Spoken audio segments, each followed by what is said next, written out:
সাভার জাতীয় স্মৃতিসৌধে শ্রদ্ধা জানাবেন প্রধানমন্ত্রী তারেক রহমান ও মন্ত্রিসভার সদস্যরা।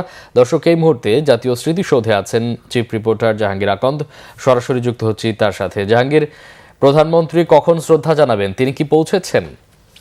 মামুন, প্রধানমন্ত্রী কার্যালয় থেকে যেই সূচিটি আমাদেরকে পাঠানো হয়েছে সেটি হচ্ছে যে সকাল আর কিছুক্ষণের মধ্যেই তিনি সাভারের জাতীয় স্মৃতিসৌধের উদ্দেশ্যে রওনা দেবেন এবং 10:55 এখানে স্মৃতিসৌধে উপস্থিতির কথা বলা হয়েছে এবং 11টায় তিনি স্মৃতিসৌধের যে শহীদ বেদি রয়েছে সেখানে তিনি পুষ্পস্তবক অর্পণ করবেন। জাতির শ্রেষ্ঠ সন্তানদের যারা আত্মত্যাগ করেছেন মহান মুক্তিযুদ্ধে, সেই সকল বীর শহীদদের প্রতি তিনি শ্রদ্ধা নিবেদন করবেন।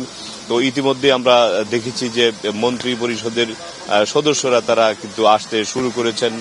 এ পর্যন্ত অনেকেই এসে পৌঁছেছেন এবং অনেকেই পথিমধ্যে রয়েছেন এবং এইখানে শ্রদ্ধা নিবেদনের পর তিনি শহীদ রাষ্ট্রপতি জিয়াউর রহমান এবং বিএনপির প্রয়াত চেয়ারপারসন বেগম খালেদা জিয়ার কবর জিয়ারত করবেন। সেখানে তিনি ফাতিহা পাঠ করবেন এবং দেশ, জাতি এবং মুসলিম উম্মার শান্তি কামনায় তিনি মোনাজাতে অংশ নেবেন। তারপর তিনি